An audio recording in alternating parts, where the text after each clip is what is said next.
In the middle of the Second World War, when Europe was burning and entire cities were collapsing under bombs, a different battle was quietly being fought behind closed doors. It wasn't fought with tanks or soldiers. It was fought with currency, debt, and the future control of the global financial system. Winston Churchill understood something most leaders did not. Wars end, but the systems built during wars can control the world for generations. The decisions made in those years didn't just determine who would win the war. They determined who would control the global economy after the war was over. And the structure that emerged would shape international power, influence global markets, and define the financial order that still exists today. When people think about Winston Churchill, they usually imagine speeches, war rooms, and the moment Britain refused to surrender. But Churchill was also deeply involved in decisions that would influence global finance for decades. Behind the public image of a wartime leader was a strategist who understood that the real power after the war would not belong only to the nations with the strongest armies.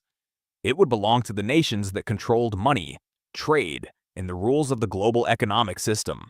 While the world focused on battles and front lines, governments were already preparing the financial architecture of the post-war world. Agreements were drafted, currencies were discussed, and economic alliances were quietly forming. As the war moved toward its final years, a critical question started to dominate private discussions among world leaders. What would the global financial system look like once the war ended? Europe was devastated, entire economies were destroyed, and the old financial order had collapsed. The gold standard that once stabilized international trade had already failed during the Great Depression. Without a new system, global markets risked falling into chaos again. Churchill and other leaders knew that whoever helped design the next financial framework would shape the balance of power for the next century. It wasn't only about rebuilding cities and industries. It was about designing the rules that would govern money, trade, and economic influence across the entire world. Если все нормально по длительности, напиши «да». In 1944, while the war was still raging, representatives from 44 countries gathered in a small town in New Hampshire called Bretton Woods. Officially, the meeting was about rebuilding the global economy after the war, but in reality, it was about something far bigger. It was about deciding which country would sit at the center of the world's financial system. The United States arrived with the strongest economy, massive gold reserves, and enormous industrial power. Britain arrived exhausted from years of war, deeply in debt, and struggling to maintain its global influence. Churchill understood that Britain could no longer dominate the financial system the way it once had. The question was not whether the world would change, but how much control Britain could still keep in the new order. At Bretton Woods, two competing visions of the future global economy emerged. One was proposed by the famous British economist John Maynard Keynes, representing Britain's interests. Keynes wanted a system where international trade would be balanced through a new global currency, something that could prevent any single country from dominating the world economy. The other vision came from the United States. American negotiators wanted the dollar to become the center of the new financial system, backed by the enormous gold reserves the U.S. had accumulated during the war. For Churchill and the British government, this moment was extremely delicate. Accepting the American plan meant acknowledging that Britain's era of financial dominance was coming to an end, but rejecting it could isolate Britain economically at the worst possible moment. Churchill understood the reality Britain was facing. Before the war, London had been the financial center of the world. The British pound was the dominant global currency, and international trade often moved through British banks. But the war had drained Britain's resources. Massive military spending, destruction across Europe, and growing debts had weakened the empire's economic foundation.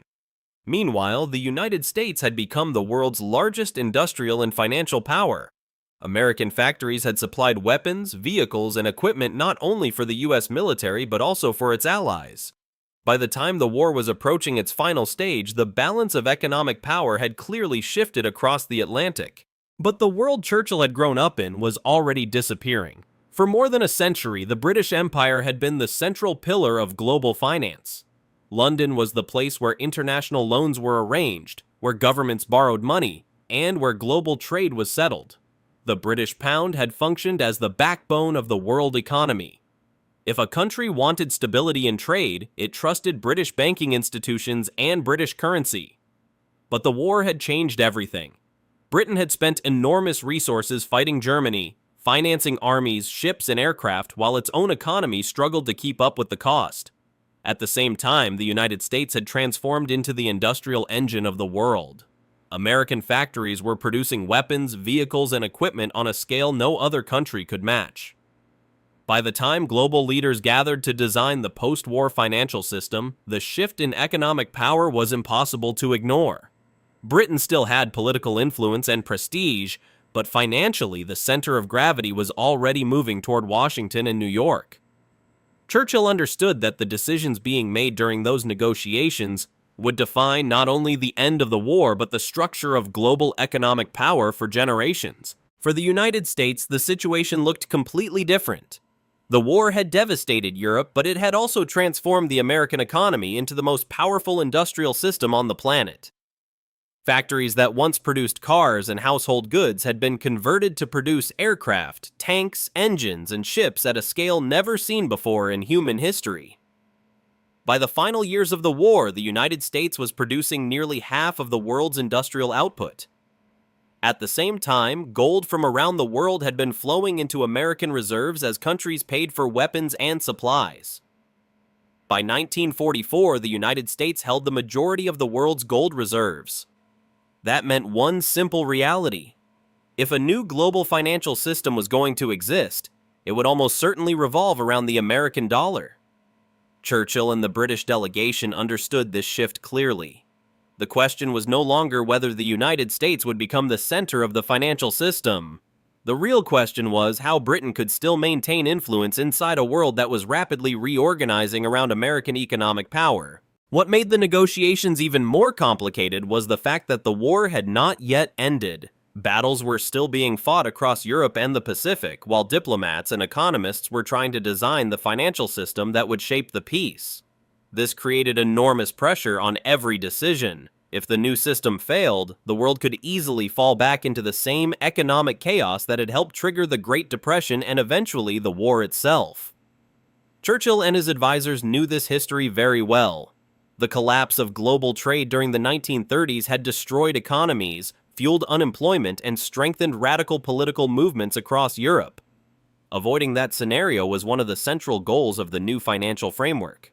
At the same time, Britain had to face a harsh reality. Maintaining its global empire, its military commitments, and its financial obligations would require resources the country no longer fully possessed. The negotiations therefore became a delicate balance between accepting the rise of American economic leadership and trying to preserve Britain's strategic influence in the emerging international order.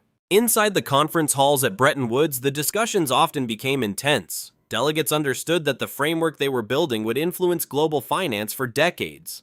The central idea that eventually emerged was simple but extremely powerful. The US dollar would become the anchor of the international financial system, and that dollar would be tied to gold at a fixed price. Other major currencies would then be linked to the dollar.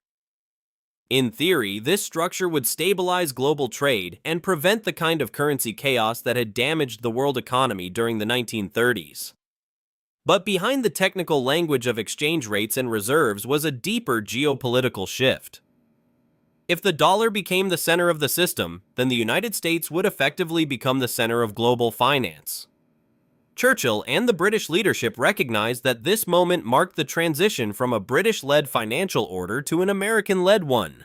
Britain would remain influential, but the balance of power was clearly changing. For Churchill and the British leadership, the negotiations around the new financial system were not just technical discussions between economists and diplomats.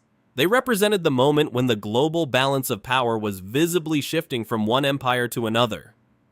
For more than a century, the British Empire had dominated global trade routes, controlled vast colonial markets, and maintained one of the most influential financial centers in the world.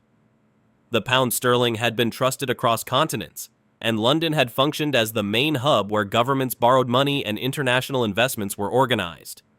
But the Second World War had changed the economic foundations of that system.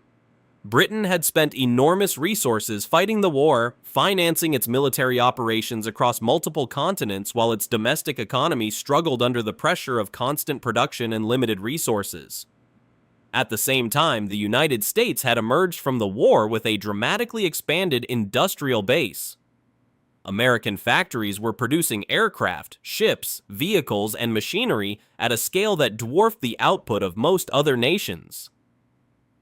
In addition to this industrial advantage, the United States had accumulated a massive share of the world's gold reserves as countries paid for military supplies and financial assistance. This combination of industrial power and financial strength made it almost inevitable that the new monetary system would revolve around the dollar. Churchill recognized this reality clearly. Britain could no longer dominate the financial system the way it once had, but it could still influence how the new order would function. The goal was no longer to preserve the old empire exactly as it had been, but to secure Britain's role inside a system that was rapidly reorganizing around American economic leadership. By the time the agreements at Bretton Woods were finalized, the foundations of an entirely new global economic structure had been created. The system that emerged was designed to stabilize international trade and prevent the extreme financial crises that had devastated economies during the interwar years. Countries would maintain fixed exchange rates relative to the US dollar, and the dollar itself would remain convertible into gold at a fixed price. On paper, this arrangement appeared technical and bureaucratic, a system of exchange rates, reserves, and financial institutions. But in reality, it quietly reorganized the hierarchy of global power. Because if every major currency was tied to the dollar, and the dollar was tied to gold, then the country issuing that currency would occupy a unique position inside the global economy. The United States would effectively become the central hub of the financial system. International trade would increasingly move through dollar transactions, global reserves would be stored in dollar-denominated assets, and financial stability would depend heavily on American monetary policy. For Churchill, this transformation was both a challenge and an opportunity. Britain was no longer the undisputed center of global finance, but it could still remain a strategic partner inside the system that was taking shape. The agreements signed during those negotiations would influence global markets, banking systems, and international trade for decades, shaping the economic environment that defined the second half of the 20th century. Looking back today, it becomes clear that the decisions made during those negotiations did far more than stabilize the post-war economy. They quietly reshaped the structure of global financial power. The Bretton Woods system created a world where international trade, banking reserves, and financial stability increasingly revolved around the United States and its currency. For Britain, the shift symbolized the end of an era that had lasted for more than a century. The empire that once dominated global finance was now becoming part of a new economic order built around American leadership. Churchill understood that this transition was unavoidable. The war had transformed the balance of industrial production, financial reserves, and economic influence across the world. The system created in those years would go on to define international finance for decades, shaping trade agreements, currency policies, and global economic institutions. Even long after the Bretton Woods system itself eventually changed and evolved, the basic structure of a world economy centered around major financial powers remained. What began as wartime negotiations about rebuilding stability ultimately became the blueprint for the modern global financial order. And many of the economic relationships that influence markets, governments, and international institutions today can still be traced back to the moment when world leaders gathered to design the financial architecture of the post-war world.